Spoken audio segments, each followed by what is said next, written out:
How and when companies respond to the need to recall dangerous products can prevent or even cause a crisis.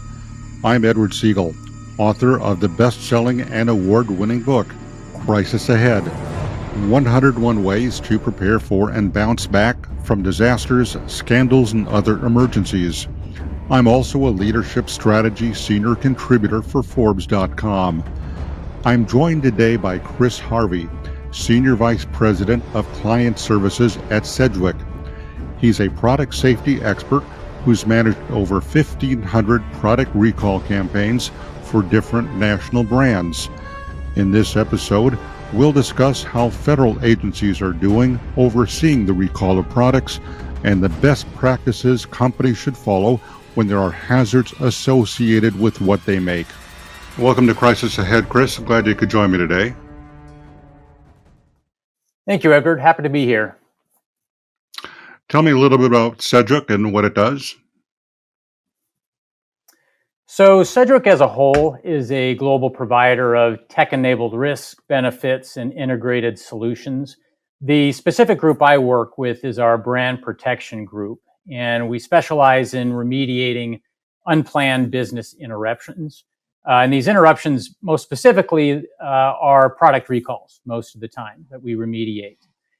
We have around 30 years of experience of working with companies to prepare them for recalls, but then actually helping them execute the recalls. So logistics around notifying the marketplace, to collecting the product, to remedying customers that are affected by the recall. So somewhat of a niche specialized type solution where we work behind the scenes or under our clients' brands to help them navigate a product safety type issue. How can product recalls create a crisis for companies and even government agencies? Yeah, product recalls can be somewhat common, but depending on the hazard, they can be a crisis. They can be damaging. So within a product recall, especially if it is mishandled, there can be a lot of risks. So loss of customers, there can be unnecessary financial type expenses, there can be regulatory scrutiny, but the number one risk for companies is really their brand and their reputation and the damage that can come from that. And companies have really worked very hard to build that brand loyalty, build that trust. So it can be very fragile, but if you introduce a product safety type event where a company's product that they're selling could cause inconvenience to customers, it could cause harm to patients or consumers, could cause damage to property, then that level of trust can be even more fragile. So you have to be very careful with that. And you have to understand how to navigate that crisis type situation were it to come. And really, when this product safety issue happens, companies need to own it from the beginning. They need to control the narrative. And if they don't control that narrative from the very beginning, somebody else is going to, the regulator, the media, social media, et cetera. So it's very important. Speed can be very important. And it could be a recalling firm, or it could be an agency in itself. And they need to be able to show that they are prioritizing consumer or customer safety out in the marketplace. That's on the top of the list. And that's important. If you don't do that, then it can do a lot of damage. Can you share any recent examples with us, Chris, on how a crisis impacted a company or affected a federal agency?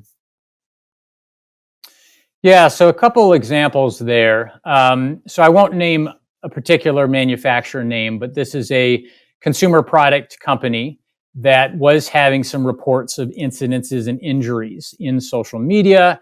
And then it also made its way into the media. The agency that governs consumer products, the CPSC, Consumer Product Safety Commission, did get involved as well.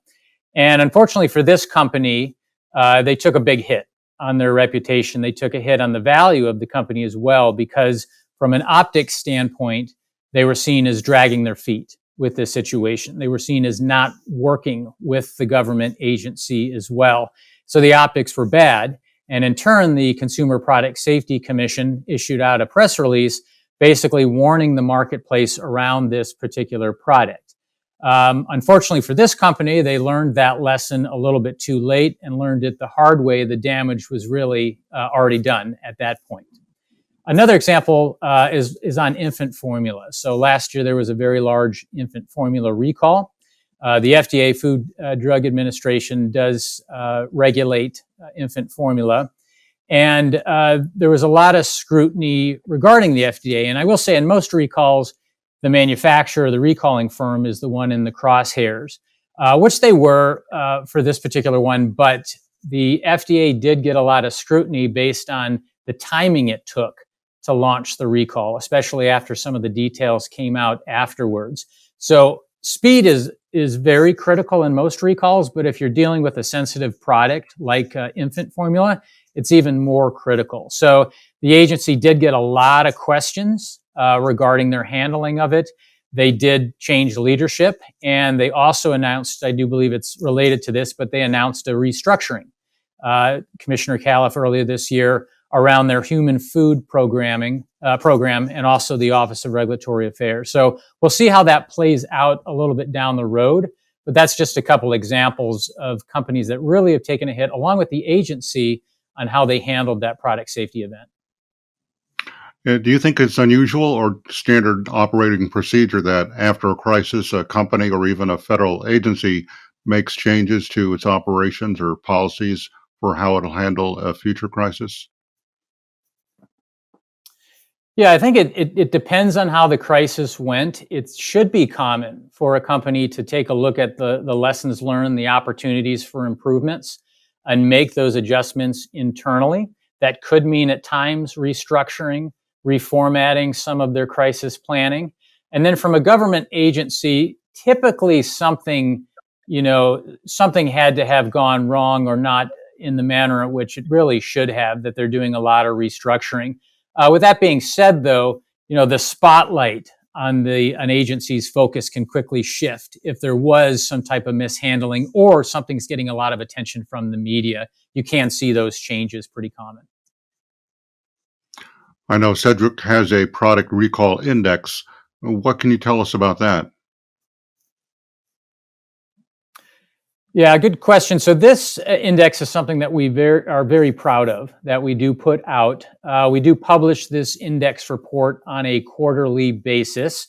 And the report basically aggregates recall data and trends across multiple government agencies that regulate recalls. So in the US, we look at data from the Food Drug Administration, FDA, who regulate medical devices, pharmaceuticals, a good portion of food products.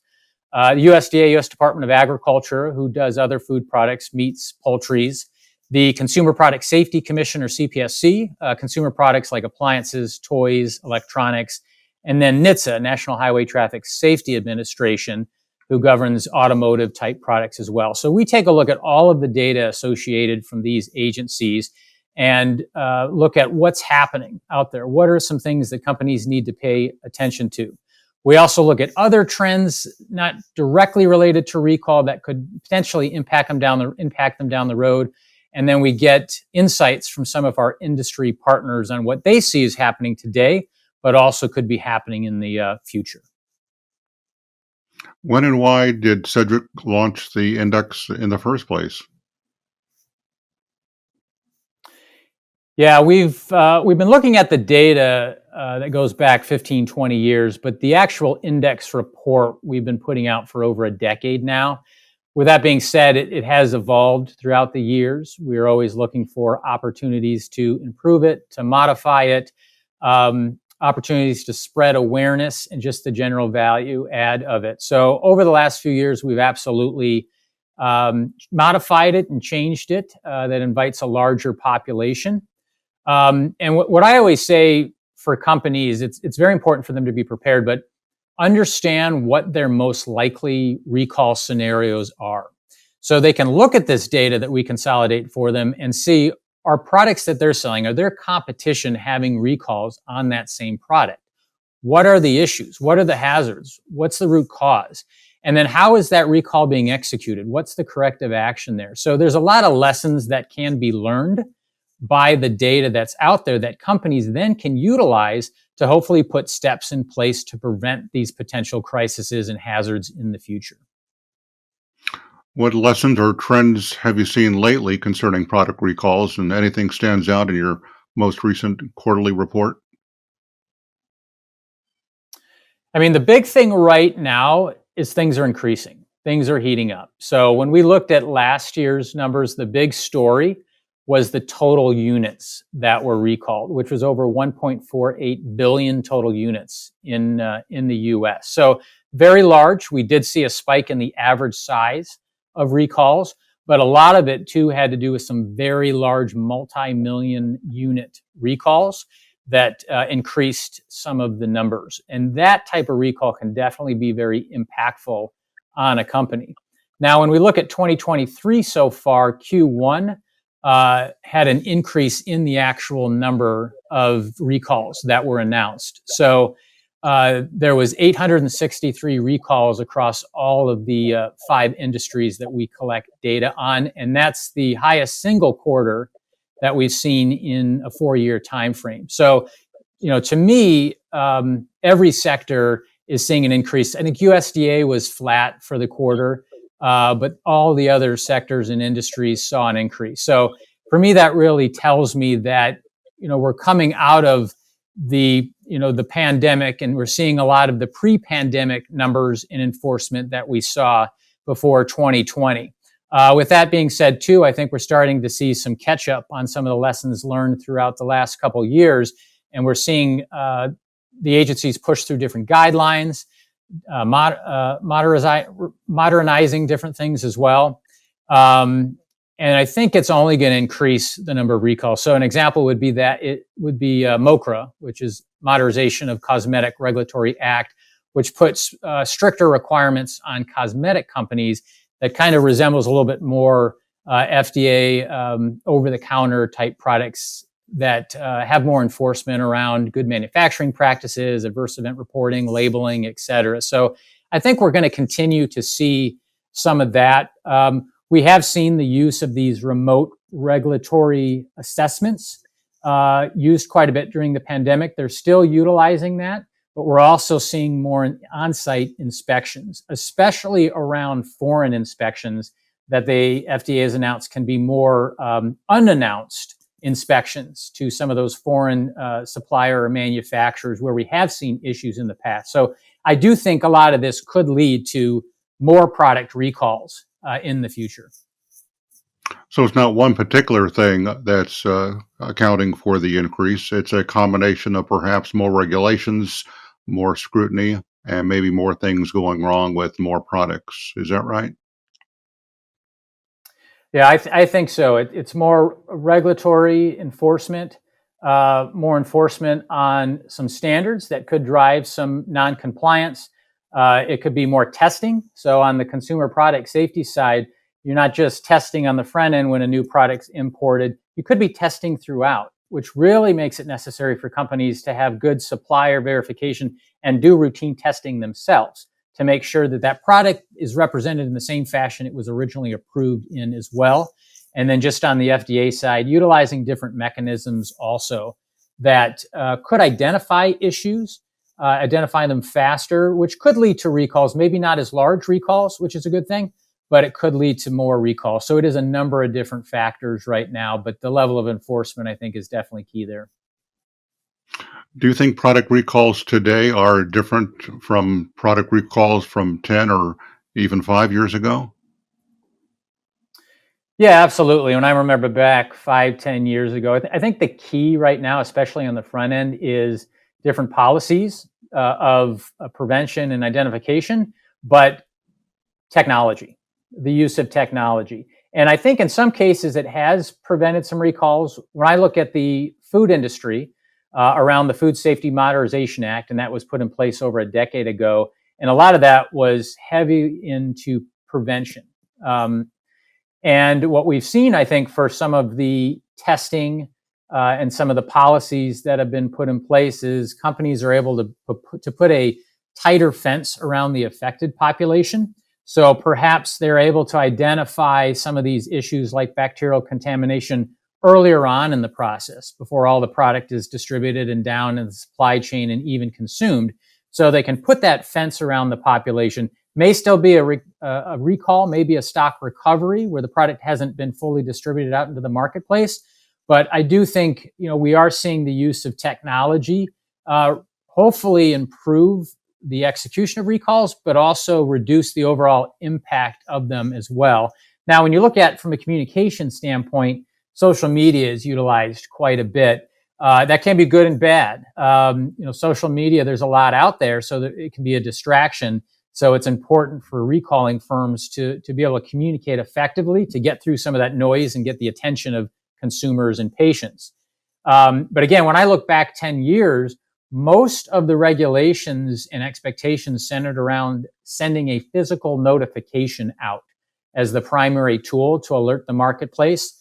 Now companies are adapting their communication to the audience. So if the audience prefers to get communication electronically, so through a website, through an email, if they prefer to respond electronically, companies are making that available to them, which can only help drive more response rates and make it easier to improve recall effectiveness. The other thing we're seeing is instead of always having to do repairs out in the field, sometimes you can do software updates to correct the issue as well over the air. I think that's going to increase potential recall effectiveness as well. Now, I will say all the technology is good, but sometimes from my experience too, you see the more complicated or technical a product becomes, the more issues can occur from that as well, the more opportunities for issues. So an example of that would be electronics. So many of the electronics we have today contain a lithium-ion battery. If that battery were to have an issue, so it would be labeled as damaged or defective, it then essentially turns into a dangerous good, and it can become very complicated to recall and to transport. There's strict requirements on how you do that. So I think technology is mostly good, but there are some vulnerabilities out there that I think companies have to be cautious on and understand, how did this change the complexity of executing a recall? The last point on that question, Edward, secondary markets. So you go back 10 years ago, you didn't see these as much. And what I mean by secondary markets are where consumers can now sell their used products online. So companies can undergo a pretty successful recall, but then you run into a consumer, and it's illegal to sell recall products, but most of the time consumers who are selling these products, whether it's a garage sale or online, they are unaware it's recalled. So, a company undergoes a very good recall, but then 3-4 years later, an injury pops up, a death pops up. And unfortunately, it drags that brand back into the news. And that's because it was sold on the secondary market. So that's where companies have to do this extra effort as well to monitor that, work with these online e-tailers and resellers to try and identify recall product and pull it. It does make it a bit more complicated for brands. Is there one place that consumers can go to look for any product recalls that might affect what they have? Yeah, there's some websites. So, for example, the Consumer Product Safety Commission does have a useful website where they can look and identify what's recalled. So in most cases, what's being resold is a consumer product. So I would recommend consumers, before they do that, they just do a quick search. It's pretty easy to find a product through the CPSC website and identify if it's recalled or not. So I would recommend that. It is useful. Some of the other agencies' websites, they use enforcement reports or other mechanisms that can be a little bit more difficult. On the automotive side, you can look up by VIN number to see if that vehicle has been recalled. So that's somewhat useful as well. But on the consumer side, where it's more likely to be resold, definitely look at the CPSC website. Well, looking down the road, what product recall trends do you see happening in the next 5 or 10 years? Yeah, I think, again, it's all about technology. It's all about innovation. So for an example, if you look at electric vehicles, which I think will continue to be more and more popular, right today we're seeing a shift in the hazard from being typically mechanical for an automotive vehicle to electrical. And I think we'll continue to see that. Now, the nice thing, though, with electric vehicles is a lot of times with an issue, you can do the software updates, which I alluded to earlier, where you can actually just push out the correction, which can save on time. It can increase the response levels as well. And for companies, it can reduce the costs of having to do the physical logistics. You can also send notifications directly to vehicles as well. So I think that's going to be an improvement. Now, again, with that, the more connected devices are, so the more connected vehicles are, you also see medical devices, sometimes implantables, that can be connected to your cell phone, so you can monitor things, or consumer products that you can turn on and move and manage through a connected device as well. So with all of that, you're going to continue to see vulnerabilities over the next 5-10 years and more. So companies need to be able to identify that, because those will lead to recalls. Incidences may not have actually had to happen, but the vulnerabilities, the opportunities may lead to some of those recalls, whether it's someone hacking in to steal personal information, someone maliciously trying to tamper with an implanted device or a consumer product or an automobile where they can take control of it and maliciously try to harm a consumer, to extortion, where they hack into a device and ask for money. Otherwise, they're going to keep it offline. So I think that's going to be a big thing that we see as technology develops as well. I do think on a positive side, we will see more tracking and traceability of recall products. One of the best drivers for recall effectiveness and response is directly notifying the affected population. So the better companies can track where the product ended up, who has it as a consumer, how they make that easier to be able to track, easier on consumers to register, I think is only going to help in the notification process as well over the next several years. What kind of a job do you think government agencies are doing in requiring and overseeing these recalls?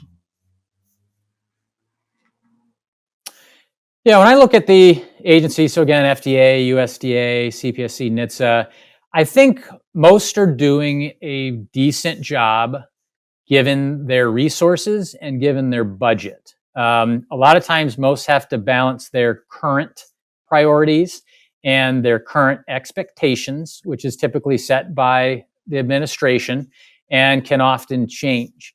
As I mentioned earlier, sometimes that spotlight changes quickly because something that popped up in the media or scrutiny or agenda. So I think for most companies, from my perspective, I think the agencies are doing a good job in many areas, but they do have a lot of opportunities as well. And one of those is I'd love to see the agencies collaborate more and talk more about what's working for them and share different efficiencies to try and drive response rates, to try and drive more recall effectiveness. Because you do see across the industry agencies and within the agencies inconsistencies. So I think looking at that is going to help. The other thing is a lot of the regulations that are followed need to be made more modern, looking at the technology as well and changing some of the expectations that companies on what they are required to do or need to do, that needs to just be made more modern across the board as well, in my opinion. Are there any standouts in a good sense among the federal agencies for how they're handling product recalls? I would say right now the Consumer Product Safety Commission stands out for me. They actually have one of the smallest budgets compared to their sister agencies as well, and they regulate over 15,000 different types of products. So small budget, but I think they do a pretty good job. Right now, they are utilizing a lot of the weapons within their enforcement toolkit. So some of the rulemaking has become more aggressive. Some of the things that have been hanging out for a while as far as the rulemaking has been pushed through in the last year as well to try and continue to drive safety. Unilateral press releases. So I mentioned one of those earlier, but that's if a company is dragging their feet, not pushing to a recall. the agency is issuing more of these unilateral press releases, basically saying to the market, stop using this product, stop selling this product, which is not good for the manufacturer. In turn, it's worse for them. So they do need to work with the regulator from that standpoint. The agency is utilizing more civil penalties or financial penalties, mostly related to timing around reporting, in some cases continuing to sell recall product. And then they have been vocal about expectations on actually executing recalls.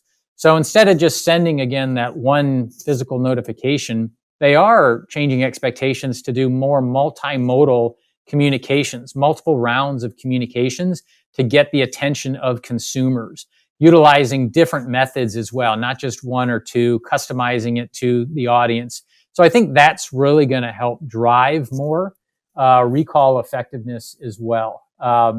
We could see more recalls based on some of the enforcement with the agency, but I think how the recalls are executed hopefully will improve recall effectiveness. So kudos to the CPSC for some of that they're doing. Well, taking a closer look in the private sector, are there companies that you think are doing a better job with recall than others, and why is that the case?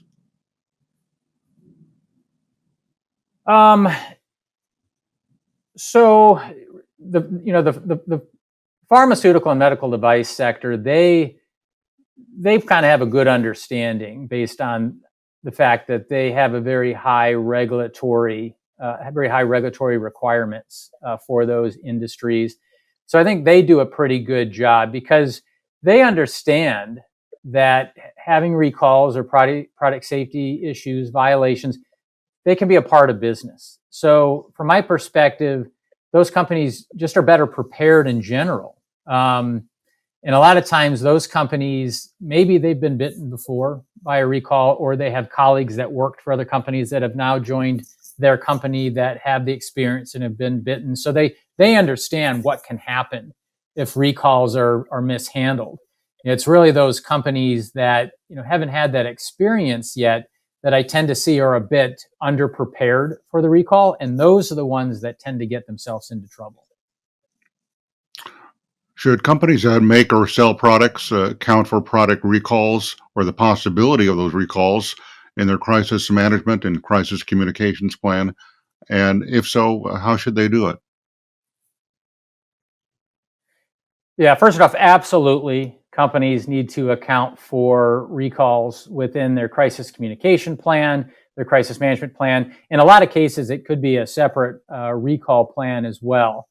And my advice for this is don't put together something that's generic. Don't generically plan for a recall. Companies need to really customize their plan based on the model they operate in, the current environment they're in, and their product line. If that product line or environment changes, they need to revisit the plan and customize it based on what accounted for those changes. A lot of times you could add complexities that are not planned for that need to be accounted for. And this recall plan is essentially, it's their crisis playbook and what they need to do. It just makes sense that they have something that can walk them through this. And it's important that they're not just taking the plan and putting it up on a shelf where it'll have gain dust. It needs to be taken down. The team needs to be trained in how to actually execute a recall properly. And then they need to test the plan as well, which is I recommend doing mock recalls and other simulations to just make sure the team's familiar with the plan. It's not a hair on fire type drill every time a recall hits. They're already familiar with what needs to happen. They've identified gaps and deficiencies already. So that's absolutely critical to write into your crisis plans. Well, even though they may not make or even sell any products, what crisis management best practices can business leaders learn from how well or sometimes how poorly other companies are recalling products? Yeah, I think, as I mentioned a little bit earlier, when a product safety issue happens or some other crisis situation like a data breach, they need to own it from the beginning. Speed is going to be absolutely critical.